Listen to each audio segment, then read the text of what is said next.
नमस्कार दोस्तों, मेरा नाम है अंशुमन नायक और आप सभी का बहुत बहुत स्वागत है इंडियन डिफेंस न्यूज के डिफेंस टॉक सीरीज में, जहां पर हम रोज नए नए डिफेंस अपडेट्स के बारे में बात करते हैं।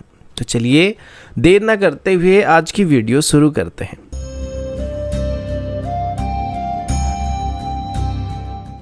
आज की पहली अपडेट बियॉन्ड विजुअल रेंज की मिसाइल की तरफ से है और अभी हम भारत के एक इंडिजिनस या नेक्स्ट जनरेशन BVR मिसाइल के बारे में बात करने वाले हैं, जिसे हम मीडियम रेंज की BVR मिसाइल की कैटेगरी में डाल सकते हैं। तो अभी अगर इंडिजिनस BVR मिसाइल की बात करें तो इसमें अस्त्र सीरीज की मिसाइल का नाम आ सकता है और इसी दौरान DRDO की chairman doctor Sameer V Kamat की तरफ से बात बताया गया कि अभी अस्त्र मार्क 2 BVR मिसाइल को जल्द ही इंडियन एयरफोर्स में शामिल किया जाने वाला है।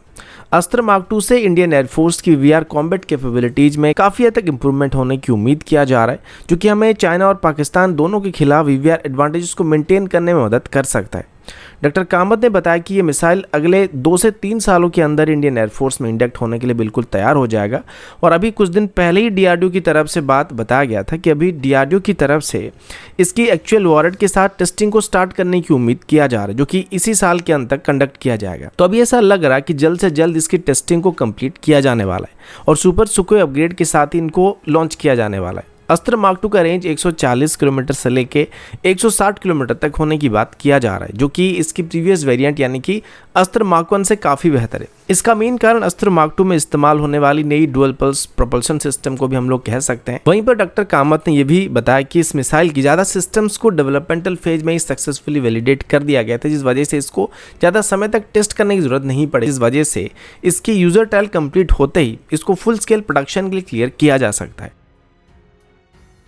अगला अपडेट तेजस MK1A की तरफ से। इनिशियली 83 तेजस MK1A को ऑर्डर करने के बाद अभी इंडियन एयरफोर्स की तरफ से एडिशनल तेजस MK1A को भी अपनी सर्विस में शामिल करने की बात कंफर्म किया गया, जिसमें 97 तेजस MK1A को खरीदने की बात की गई है। डिफेंस मिनिस्ट्री की तरफ से इसी साल अप्रैल के महीने में ही एयरक्राफ्ट को खरीदने के लिए रिक्वेस्ट पर प्रपोजल को इशू किया गया था, जिसके बाद अभी HAL की तरफ से यानी कि हिंदुस्तान एरोनॉटिक्स लिमिटेड की तरफ से 97 एडिशनल लाइट कॉम्बैट एयरक्राफ्ट या तेजस MK1A फाइटर जेट के लिए अपना प्राइस बिड को प्रिपेयर किया जा रहा है। डिफेंस एक्विजिशन काउंसिल ने इस एक्विजिशन को नवंबर 2023 में अप्रूवल दे दिया गया था, क्योंकि अभी MiG-21 और जगुआर जैसे एयरक्राफ्ट को रिटायर करने के बाद हमें एक लाइटवेट क्लास की फाइटर की जरूरत पड़ने वाली थी, जिस वजह से हमें ज्यादा तेजस की जरूरत पड़ने वाली है। HAL फिलहाल रिक्वेस्ट पर प्रपोजल को इवैल्यूएट कर रहा है और इंडियन एयरफोर्स के द्वारा सजेस्ट किए गए कुछ मॉडिफिकेशन को लेकर विचार कर रहा है और HAL अपना फाइनल प्राइसिंग बिड जो होगा या प्रपोजल होगा वो इसी महीने के अंत तक सबमिट करने की उम्मीद किया जा रहा है।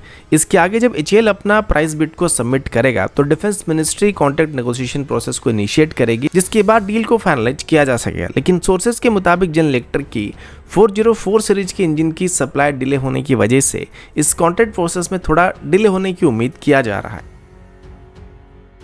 अगला अपडेट ट्रैक्स को लेके, जो कि आमतौर पर ट्रैक्ड आर्मर्ड व्हीकल में इस्तेमाल किए जाते हैं या टैंक्स में इस्तेमाल किए जाते हैं।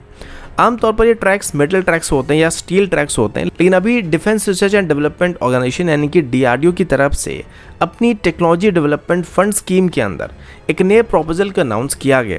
ये इनिशिएटिव एक इनोवेटिव इंडियन स्टार्टअप कंपनी के साथ मिलकर इंडिया के आर्मर्ड फाइटिंग व्हीकल्स के लिए सेगमेंटेड रबर ट्रैक्स यानी कि SRT ट्रैक्स को डेवलप करने का प्लान किया गया है। ट्रेडिशनली आर्मर्ड व्हीकल में स्टील ट्रैक का इस्तेमाल किया जाता है, क्योंकि ये बहुत ही रबस्ट और ड्यूरेबल होते हैं, लेकिन इसकी कुछ दिक्कतें भी होते हैं। स्टील ट्रैक्स बहुत ही बल्की होते हैं, जो व्हीकल का वेट अननेसेसरली बढ़ा देते हैं।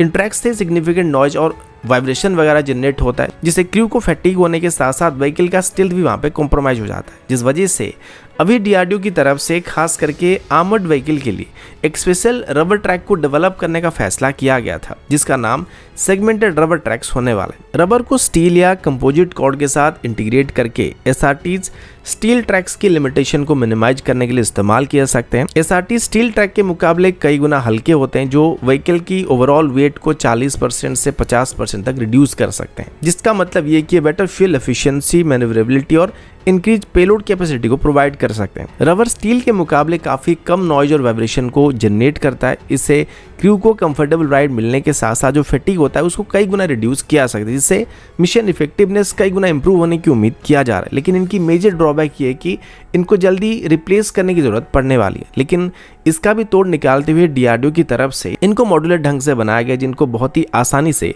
चाहे तो हम लोग रिप्लेस कर सकते हैं। और ये रबर ट्रैक जो होने वाले इनको हर 3000 किलोमीटर में चेंज करने की ज़रूरत पड़ने वाली है।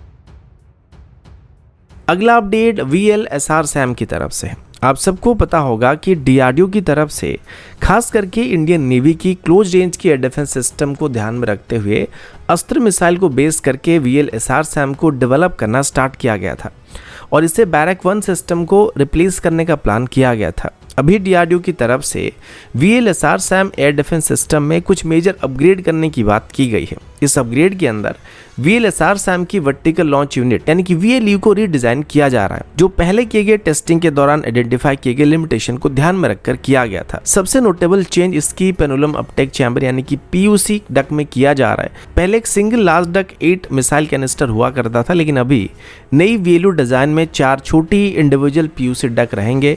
हर एक ट्विन हैच में 2 डोर रहेंगे जिसमें 2-2 मिसाइल को इंटीग्रेट किया जा सकेगा। ये छोटी डक्स एग्जॉस्ट फ्लो पैटर्न को थोड़ा ऑप्टिमाइज करेंगी, जो ओवरऑल सिस्टम परफॉर्मेंस को बेहतर कर सकता है। और यहाँ पर सिंगल बल्कि डक को 4 छोटी डक से रिप्लेस करके VLU का ओवरऑल वेट को यहाँ पे कम किया जा सकता है। पहले भी इंडियन नेवी की तरफ से VLSR SAM की यूनिट के लिए एक वेट कैप को रखा गया था, जो कि 4200 kg से ज्यादा नहीं होना चाहिए।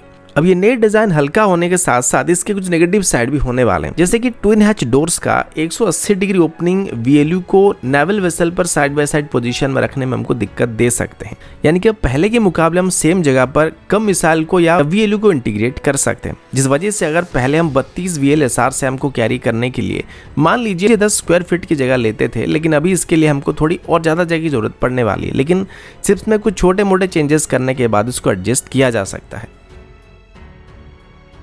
अगला अपडेट इंडियन आर्मी की एंटी टैंक गाइडेड मिसाइल की तरफ से, और अभी हम इंडियन आर्मी की existing anti tank guided missile के बारे में बात करने वाले हैं। तो फिलहाल अगर इंडियन आर्मी की major anti tank guided missile की बात करें तो अभी हम मोस्टली कॉन्कूर M और मिलन 2T जैसे एंटी टैंक गाइडेड मिसाइल का इस्तेमाल करते हैं। इनमें से अभी इंडियन आर्मी की तरफ से एंटी टैंक कैपेबिलिटीज को बेहतर करने के लिए अपनी existing Konkurs anti tank guided missile में एडवांस थर्मल इमेजिंग टेक्नोलॉजी को इंटीग्रेट करने का फैसला किया गया है। इस अपग्रेड के दौरान कॉन्कूर M को सरीसा लॉन्ग वेव इंफ्रारेड यानी कि LWIR थर्मल इमेजर के साथ इक्विप किया जाएगा, जो कि इंडियन कंपनी टोनबो इमेजिंग के द्वारा डेवलप किया गया है।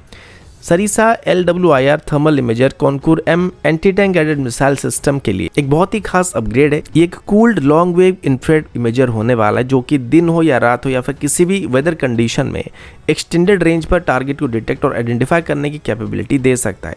सरीसा की थर्मल इमेजिंग कैपेबिलिटी सोल्जर्स को स्टेशनरी या मूविंग टारगेट को इफेक्टिवली लॉक करने के लिए सुविधा देते हैं, और ये खास करके नाइट ऑपरेशन में कॉन्कूर M सिस्टम की एक्यूरेसी को और भी इफेक्टिव और काफ़ी बेहतर कर सकता है।